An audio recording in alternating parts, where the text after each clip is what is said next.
Hey guys, always Sonic here. This time bringing you another toy review. The Master Grade Gundam version 1.5. Now the thing with the Gundam 1.5 is, well, besides it's older than some of you are. This thing was released back in, let me just get the box here, the year 2000. This thing was made, I believe, the year after the original Perfect Grade came out, which I believe was 1999. This thing is essentially a Master Grade version of the original Perfect Grade. Bring it in here. Let me fix something up here. Just getting started in terms of aesthetics, in terms of just the way the kit looks. Oh, I'm smudged there. Honestly, it's held up all right. Upon closer inspection, you can see things are kind of off. And there's a reason I actually have this shield on the back, by the way. We'll get into that in a minute. And here's kind of the first thing you'll see. This very strange shoulder mechanism. Instead of the shoulder twist being up here, as it would be for most kits, it's down here like it is for like the Gundam Exia. So that's kind of weird.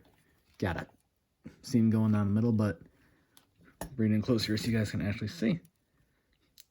I had to paint all that myself using enamel. Didn't do the greatest job, but hey, did what I had to do. Learn more for later. No color accuracy there. That should be yellow. Fortunately, it is not. No panel line, kind of just because I ran out of ink and stuff. So I had to make do. I had to make do. But honestly, for such an old kit, it does not look all that bad. Now, when you look at it like this, maybe, I don't know, maybe it seems like the proportions are kind of off. Maybe its chest is kind of chunky and its arms are kind of skinny. There are some problems with the arms that we'll get onto a little bit later. Fantastic legs, actually, by the way. I really like the way these legs look. And before I forget, I should show you, much like the Perfect Grade, this guy has opening hatches on it. So, one on the arms. If I can actually freaking get to it. I want to say one's on the head, too. Nope, nothing on the head. A couple on the legs. And honestly, that's kind of all you get. That's kind of all you get. It's not so bad on the legs, but when you get to the arms, it does kind of get in the way of things. It's not the greatest on the arms, and I'll show you why. Oop. Thought I broke that off for a second. And I'll show you why in a minute here. But in terms of aesthetics, it is kind of chunky, but is this good? Is it bad? It certainly looks... I'm not going to go so far as to say animatic, because you want animatic, because you want to go for the Gundam version 2.0. But I should say, in terms of the 1.5, much like the 1.5 kits we get today, like I believe the Riggsy got a 1.5 and the Dom and Rick Dom got 1.5s. What that means is it takes the original Master Grade and just adds a few interesting pieces. On this thing, if you look closely at the plates, it'll have them labeled for the original Master Grade Gym and the original RX-78-2. For example, this chest piece, I believe this is for the original 1.0 Gundam. I have some other parts here to show you, and we also have this. I have no idea what this is supposed to go to, but they give you a sticker to go on the red little crest for the V-fin. Me, I wasn't doing that shit. So what happened is that they give you a rubber V-fin. You kind of see there, boing, boing, boing, boing. They give you a rubber V-fin and a red piece, so I just ended up using that. I'm not sure if that's what you were supposed to use. I think that the manual makes you use this. We're not doing that. That's a piece of crap. We don't do that here. We don't do that here. We do not do that here. But yes, it does have some 1.0 parts in it. It's just a very... I don't have the 1.5. Sorry, this is 1.5. I don't have the 1.0. But it does have some pieces from the Master Grade Gym and some pieces from the original Gundam. So let's get on to Articulation. Let me take this guy off real quick. You know what? Let me just take the entire hand off. There we go. So don't have to worry about putting that guy back on. And for the time being, we will use this. So that way we can go into accessories and articulation without worrying about it too much. So starting from the head down. So over here should go up, down, all around 360. Yes, it goes up about that far, which is, it's all right. Goes down, not at all. Side to side. There's an arm articulation. There is no butterfly joint, so you're not going to be getting anything here. Going to be getting nothing there. We'll go around 360. In terms of arm movement, this is kind of the worst part of it.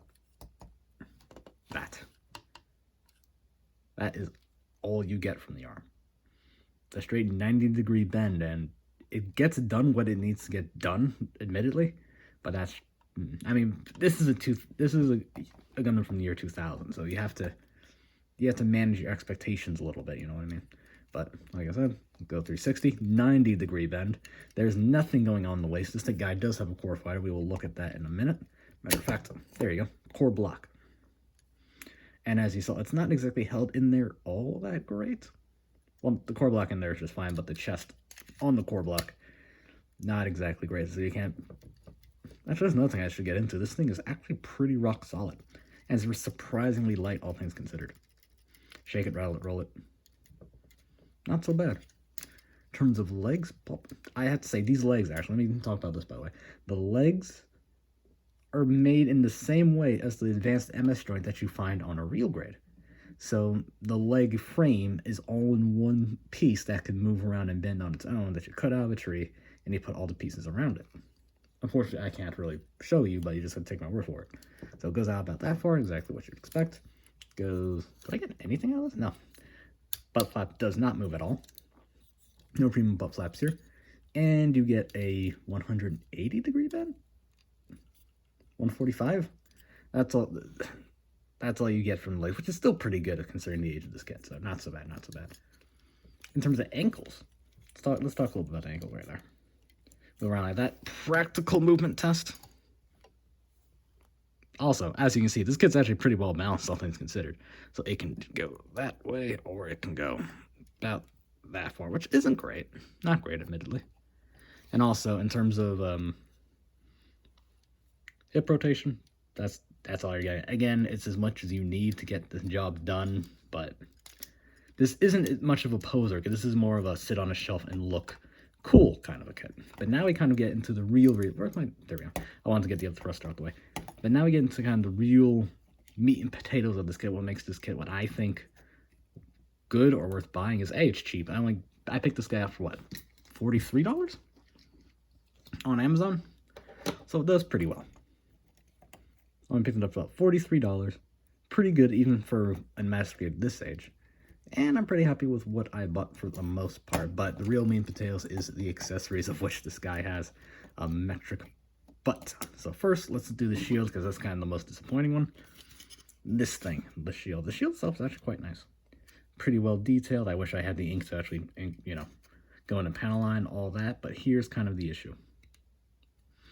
That there is no, from what I understand, maybe I got this wrong, just completely messed up, but there is no bracket to attach this to the arm itself. This is only being held on by the hand and friction. And to be fair, it does actually pretty well. If I can actually get it in the hand. Do that actually on camera. Nice and tight.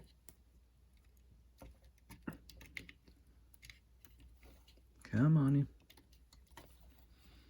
So from certain angles, you can fake it. You know, you can fake it. But there is no bracket attaching it to the arm. It only has stuff going into the hand.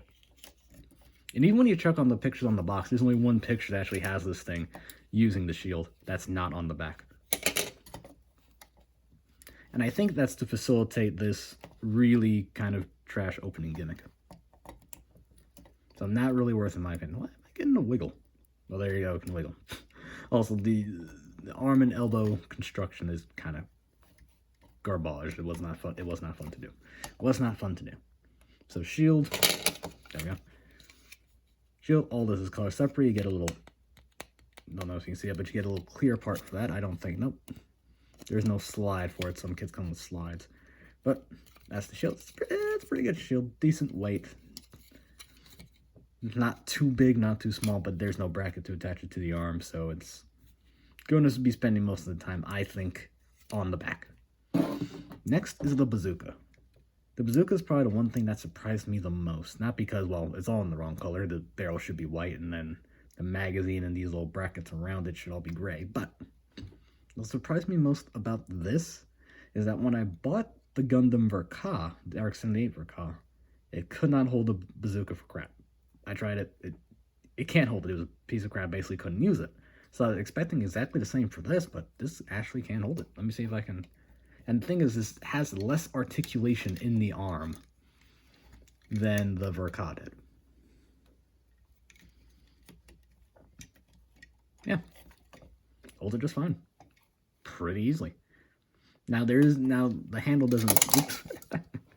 Yeah, maybe it's a bit loose, but handle the... Oops. Yep, that falls off a bit. Might want to glue that on. But handle doesn't move whatsoever. Magazine doesn't move whatsoever. This little thing does. But it does hold the bazooka as well as you need it to hold it. Pretty damn good, all things considered. Next. Gundam hammer. Unfortunately, when I was building this, I messed up. So there are two pieces, one at this end, one at this end, that allows you to hook this end and this end to the chain itself.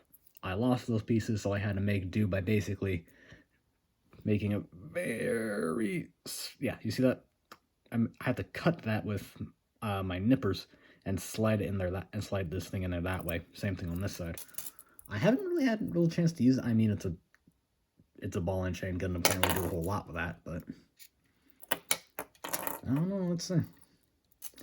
Just get it in the hand here. This part doesn't weigh anything, so it shouldn't be too much of a problem.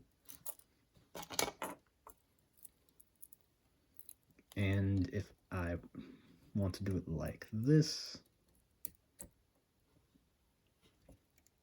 I mean, at least it looks somewhat menacing, right?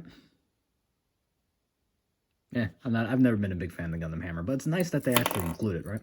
Nice that they actually include it. One of the more interesting... Oops, let me put these down so it's a little less derpy here. One of the more interesting things is the beam javelin. Wrong colors, of course. The top of this should be nice and pink, so you have to go ahead and paint that yourself if you have some like fluorescent pink or clear red or a Sharpie running around here, but that's pretty good. Holds it in one hand, holds it... Can I actually do it like...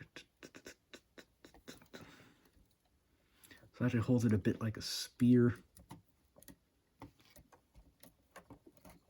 There we go. That actually, that doesn't look so bad. That actually does not look so bad. You know, with a bit of paint and a bit more cleanup than I ever did, this actually looked pretty good. I like it, but again, it's going to require a bit of effort on your part. That's the thing with these little kits. They're going to require some effort on your part, and their articulation is lacking. You need to put a lot of tender love and care to put these things to what they need to be, to get these things where they need to be. Next, before I get onto the beam saber and beam rifle, I will show you at least the hand. Widespread open. Non-posable. Fist. You can actually see that. There you go. Fist. Kind of crappy, but there you go. And there's two for each side, so here are them for the other side. Sticker sheet, that's the one that's supposed to go on the crest for, if I can grab it here, for this thing. So this red sticker is supposed to go around this. Yeah, we're not doing that. Screw that all the way. And here's the beam rifle with the hand already in it. The thing with this hand is like it kind of breaks in the middle like a shotgun. You can kind of see here, and that's how you're supposed to get the stuff in and out. But I'm not getting it out. Yeah, I'm not doing that. In terms of, it is skinny, it is a bit dinky. Movable handle, movable scope. Gundam holds it fine. Honestly, these ball joints go in and out pretty easily. I'm kind of worried, but as you see, it's kind of dinky. It looks kind of small and skinny in Gundam's hand, but he holds it pretty much fine. Got it like this. Actually, because we want to use this, we have to put it up against the shoulder.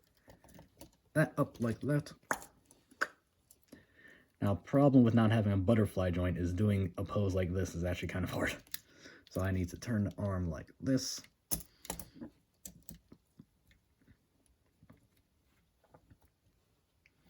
So, not convincing, right? Not a convincing pose, but especially if I have the legs and like that.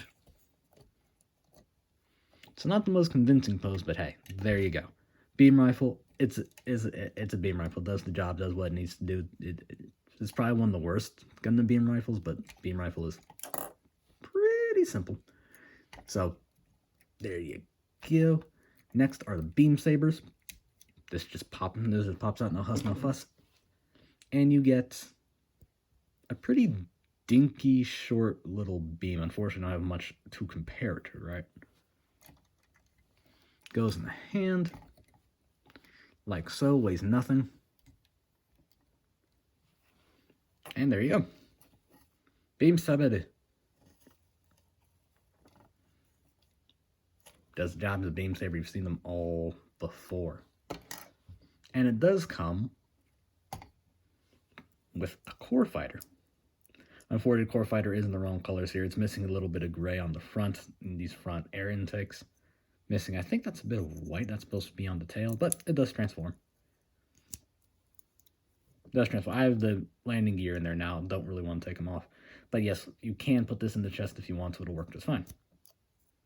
Does transform. Oops. This pops out. For some reason, the left wing is a bit looser than the right. Oh well.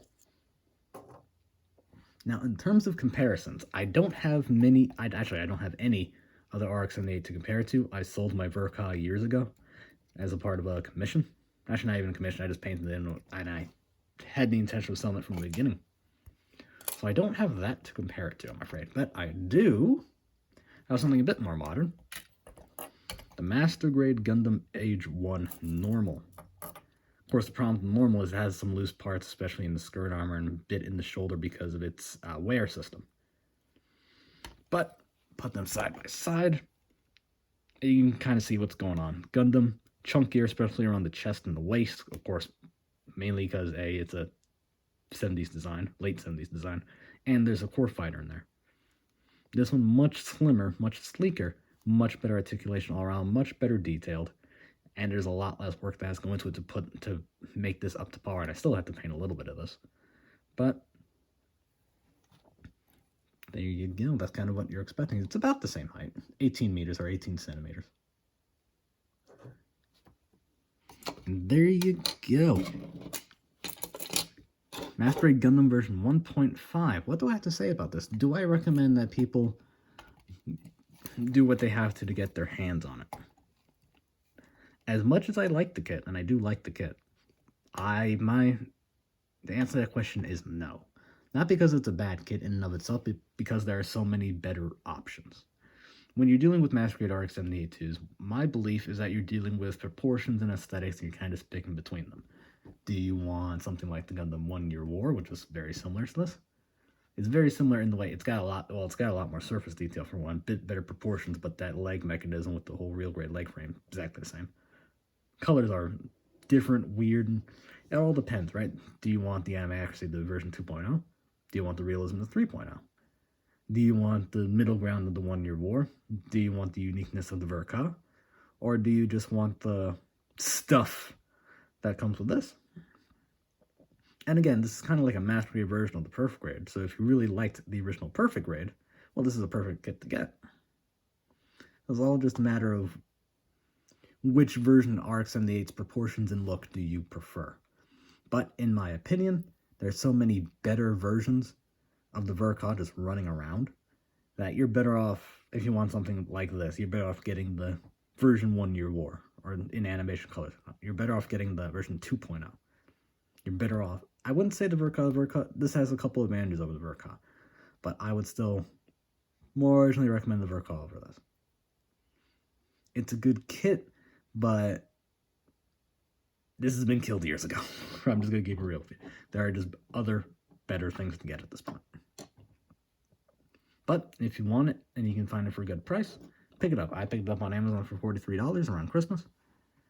And I have to say, I think I'm happy with my purchase. At least I am. So with that, guys, I'll see you later. Have a good one.